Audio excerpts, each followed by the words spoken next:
Hey guys, welcome back to the Python Ninja Bootcamp. In this lecture, we will cover Q&A 7. Let's get started. First, download the Jupyter notebook of this lecture from the link in the description. It contains important questions along with solution related to previous topics. So to get most out of this lecture, students are requested to revise the counter and regular expression.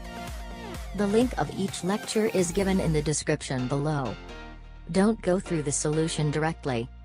Make your own logic and at least try once to solve the question first. This is the best learning process and you will get the most of this lecture. That's all about Q&A 7. See you in the next lecture. Students, subscribe करें SN Gurukul channel को, press the bell icon to see the latest tutorial, comment करें to give your valuable feedbacks and suggestions. In the next lecture, we'll cover free Python certification.